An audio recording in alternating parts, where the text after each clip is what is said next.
Hi everyone, welcome back to Real Talk, our campus weekly video series where we discuss relationships, empathy, advocacy, and life. All of our episodes are pre-recorded and released every Tuesday on our IGTV and Facebook through a YouTube link. So today, for Sexual Assault Awareness Month, we're going to continue on our conversation to discuss sexual harassment because it is a form of sexual violence. So for those are kind of language of how we discuss sexual violence. Sexual violence itself is kind of the umbrella term that a lot of different behaviors fall under. So that can be physical acts of sexual assault, it can be child sexual abuse, it can also be non-consensual image sharing or revenge porn or other kind of terms related to that, or sexual harassment. There's a lot of different behaviors that kind of fall under that. And so we wanted to take some time to really dive into sexual harassment today. We've talked about it in other episodes kind of as it's come up.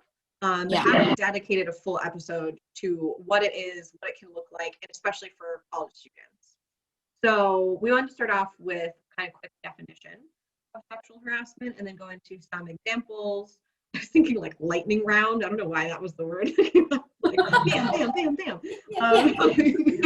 Examples. And then we're going to talk about how it can show up as a student on campus, how it can show up if you're a student who also works. Or eventually when you graduate, if you're looking for internships when you're a student, things like that.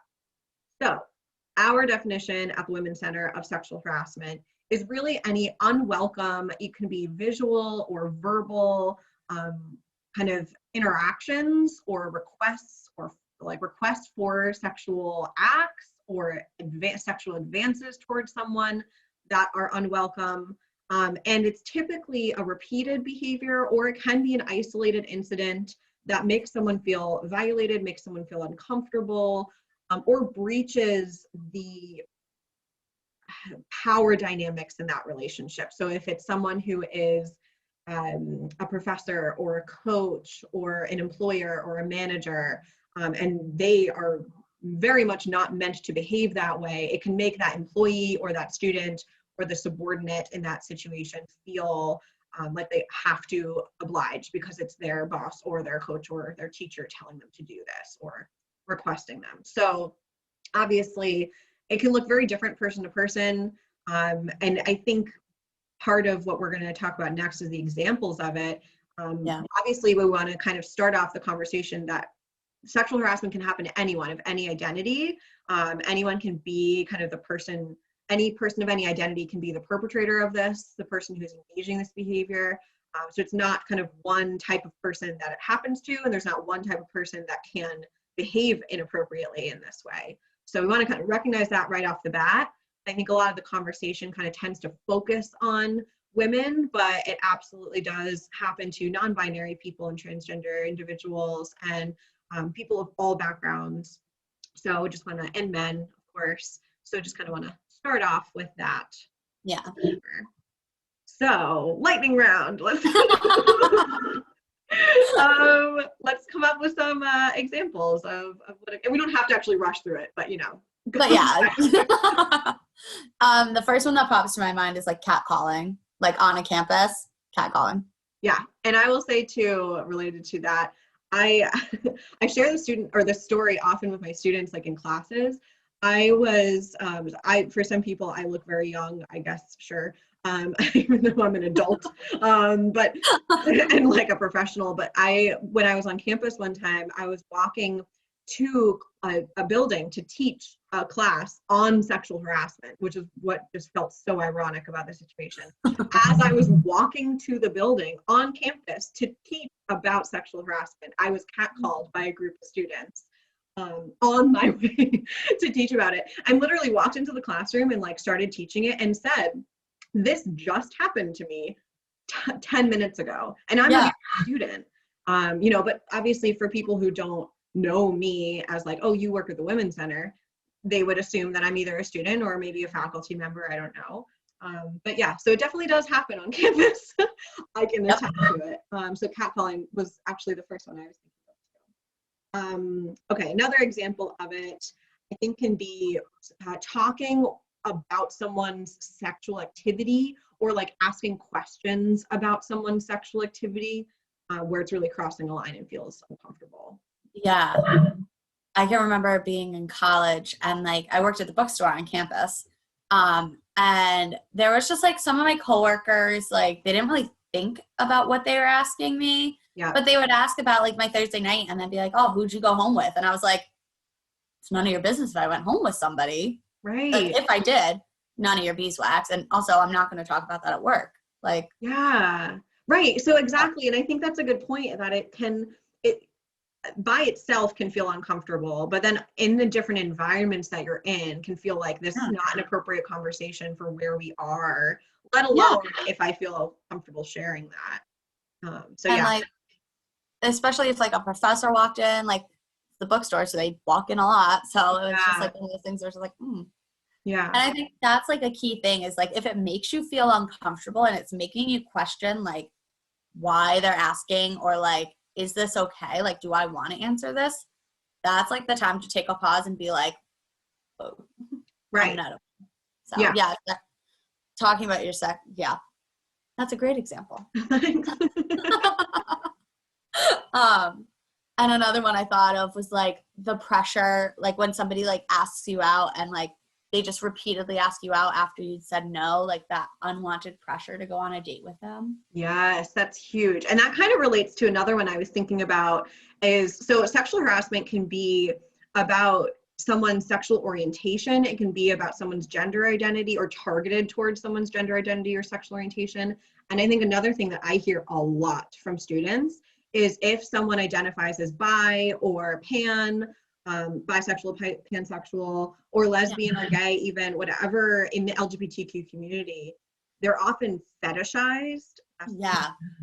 And so that's used as like an excuse for people who sexually harass others to be like, oh, you're bisexual. Do you want a threesome? And like say all that gross nonsense. Yeah. And it's like, would you say that to like your friend?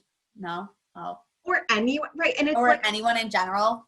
And a lot of it is based on really harmful stereotypes that are that often lead to either sexual harassment like this, or can escalate to sexual violence in the more physical form too. Of like, well, I know you want it because you're probably really promiscuous because you're LGBT, whatever, and which is just not true, not accurate, but also is tied to a lot of the violence that they experience. Yeah, definitely. So, yeah. Any other ones? Maybe like the jokes, like you were saying, or like the teasing remarks, or just like unwanted questions that are just not appropriate. Like if you have that question, do your own research. Yeah. Thing. Yeah, right. Asking questions about someone's like genitalia if they're trans, like not okay. Like that's or like asking about like a top surgery if you're not like close with them. Like they chose to have top surgery and you don't know them, do the research on top surgery before you go to them. Like it's not their job to, and it crosses that boundary again, which is what sexual harassment is. Yeah, like that crossing of that boundary. Totally. Yeah, another one I was thinking of. So I think people, when they think of sexual harassment too, they tend to think of the physical nature of it or the way it can escalate into physical kind of crossing of that boundary. And I like to describe it as kind of the difference between sexual harassment and sexual assault. By definition, even with the law, is where on the body that person's being touched. So if someone is sexually assaulting somebody, that would, under like the legal definition, would be on either touching their breasts, buttocks, genitals, or inner thigh, and that can be over or under clothing. So if someone grabs someone's butt while they're walking down the hallway, or pinches them when they're in the office or something like that on one of those parts of their body, or touches them on one of those parts of their body, that would be considered sexual assault. Yeah. Whereas I think some people think, oh, they smacked their butt, that's sexual harassment. Legally speaking, that's assault. But where sexual harassment can cross the physical boundaries is if someone is touching someone on their shoulders, like giving them a massage, or like playing with their hair. Yeah, like touching someone's hair, or like touching their arm and kind of caressing their shoulder, or touching their lower back. Like it's not a sexual part of their body, but the touching feels unnecessary, I would say, first off. But also just like creepy. Like it gets that vibe of like, why are you touching It's like me? when somebody walks up behind you and is like helping you with someone, they helping you with something, they can look over your shoulder and still be able to help you. But if like their hand goes on your shoulder, I used to have that happen to me in high school. There was one teacher, and like I don't know if he was aware of it or like he just like needed help when he was leaning over. But every time he would go up to somebody, he would grab their shoulder and like rub his thumb, and it was just like very uncomfortable. Yeah. And it was just like one of those things I was like, this is no, like don't touch me. But totally. Yeah.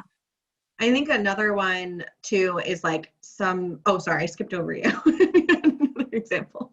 Oh no, it's fine. Go ahead. Yeah. I was gonna say like the sexist in nature piece of sexual harassment too, of like, oh, you're a woman, you belong in the kitchen, or you're a man, you can't be a nurse, and like just saying things that are very sexist, whether it's a joke, like you were kind of talking about before, or just comments in general that are degrading someone based off of their gender identity or perceived gender identity and things like that. Yeah. Oh, men can't wear pink or like whatever nonsense. And I think that's something that can happen in like interviews too, is like when a girl goes in for a job versus when a guy goes in for a job, and just like the difference in the way that they're like approached.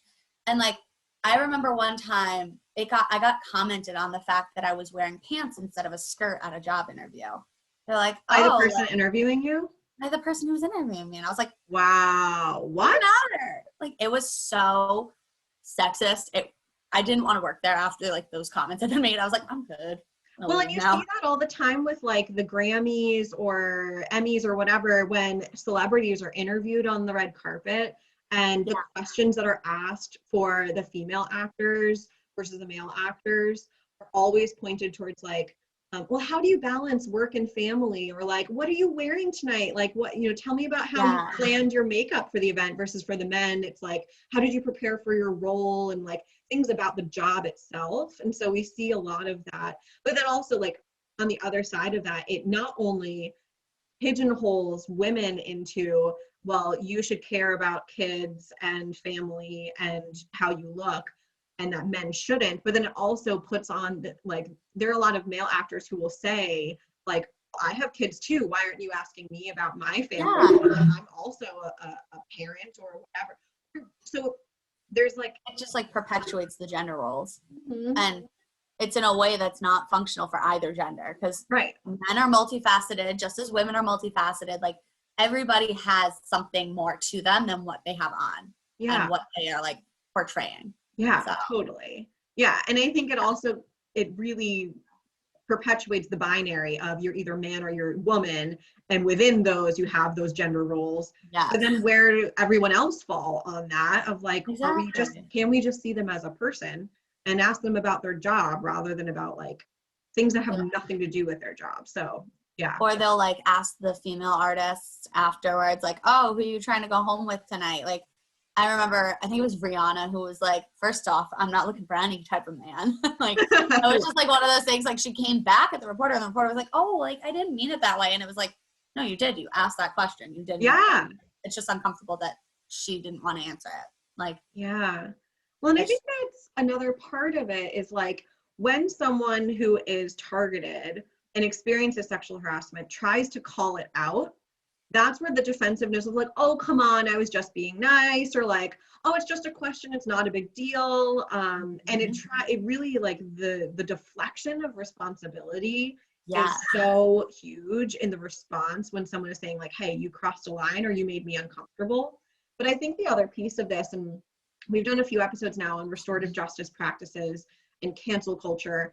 And I watch Emmanuel Acho's Uncomfortable Conversations with Black Men and like all of his YouTube series and things. I love the way he said, I don't believe, and I'm sure this is not just him who says it, but where I heard it. He's like, I don't believe in cancel culture. I believe in accountability culture. And I was like, yes, that's the language we've been searching for, that like, we don't want to cancel people because we want them to be held accountable for their actions and give them room to change so that they don't do it again.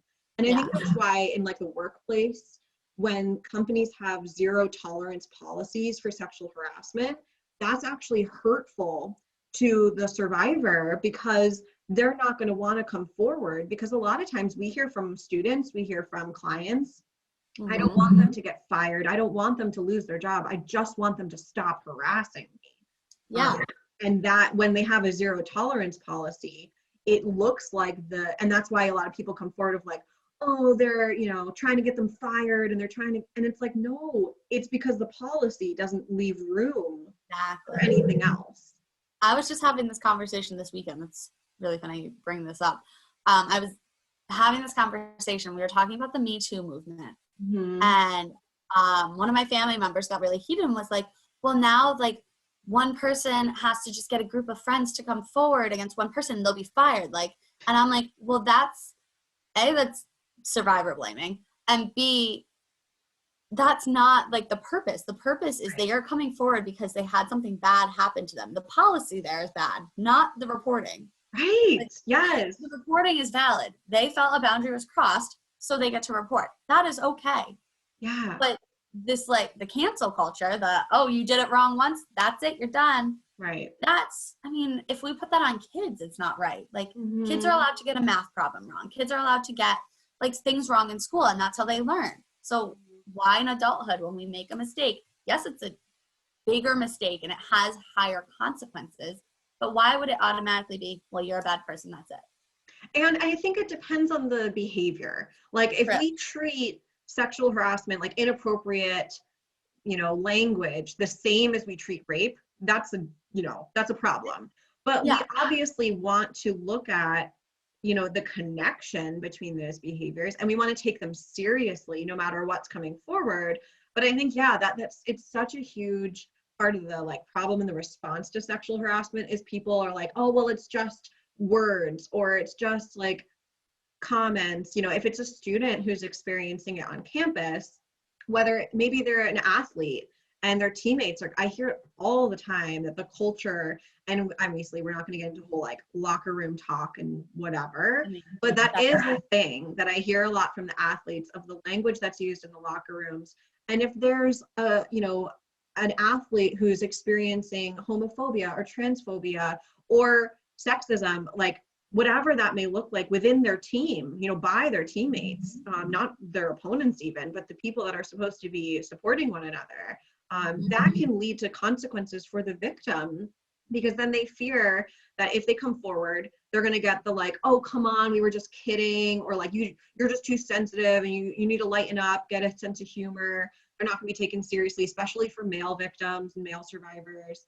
I think also then the consequences for the victim can be that, okay, well, I guess I just shouldn't go to practice anymore. I shouldn't be a part of this team anymore. Yeah. I lose out on being a part of something. Or the same thing for, you know, if they're being sexually harassed by a classmate in one of their classes, but they don't know who to come forward to, or they don't want to report it, they might start skipping class to avoid the harassment, which is so backwards. It's like, And also, with using the restorative justice like lens, like that accountability lens, if you're putting in the prevention education after something like sexual harassment happens, you're going to be able to hopefully see changes in how often sexual assault happens and everything else that builds up off of that. Because sexual harassment, while it's problematic, it grows. And like those problem behaviors that started as a comment here or there, like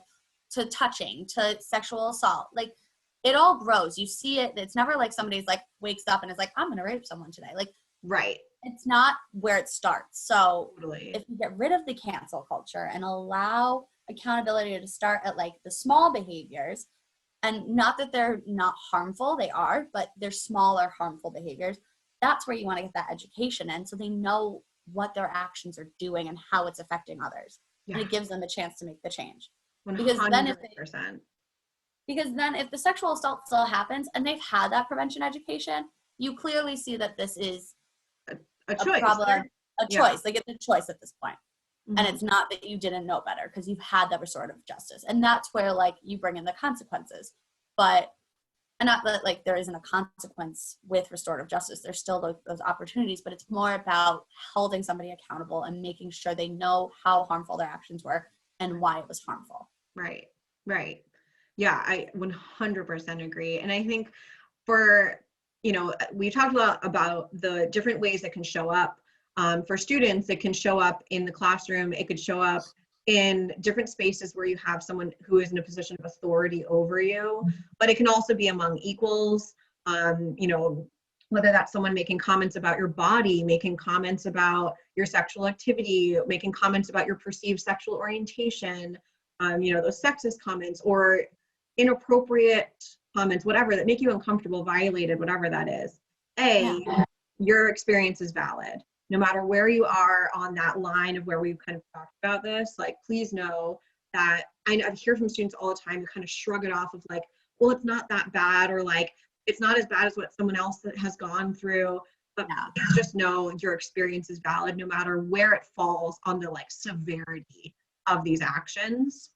But also that, you know, reporting to the university may not be an option that feels good for you, but you do have that option. So I just want to end our conversation a little bit too with, at least my final thought would be to know where you can report. So if you're a student at WCSU, if you want to talk about your options, you can come to us. We are confidential, so we won't report it to the university without your consent. So if you want to kind of learn what those options are first, we can kind of walk you through that.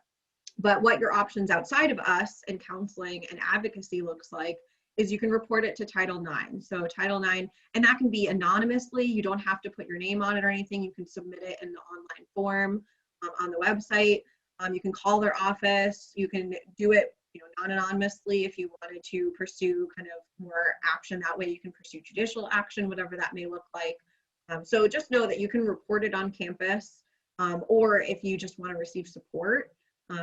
Title IX can also help with, like, if you're experiencing sexual harassment, let's say in a classroom, and you're that student who's saying, well, I want to avoid it, maybe I should just drop the class. That's not fair. You shouldn't have to do that if you're experiencing harassment. And Title IX is literally in place to ensure that these things don't, any type of sexual harassment, sexual violence, dating violence, stalking, doesn't interfere with your ability to receive your education. So Title IX can help provide accommodations, even without an official report, that if you need to move classes, or if you're living on campus and it was someone who lives in your residence hall, it can help you move your residence hall and kind of change your housing. Like, there's so many things that Title IX can do to accommodate, to make sure that you still feel safe, but are still also able to access your education. So please know that they're available to you if you need any support, and that we can help kind of walk through that process with you too.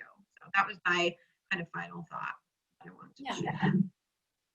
And building off of yours, like when you're talking about the severity, like spectrum, I always like using like the visualization of a cup, and like your cup holds so much water, but if you're constantly letting water be poured in, you're like, well, it's not that bad. Eventually your cup's going to overflow, and there's not going to be any more space for you to hold that. And whether or not it's like causing your cup to overflow at this point, allowing yourself to validate that feeling of, I was uncomfortable, this crossed my boundary, allows you to kind of keep that glass at like a normal level. And it allows you to function because you're validating the fact that something did occur, something happened, and you weren't comfortable, and that's okay. And you get to decide where you move from that, and your experience is your own.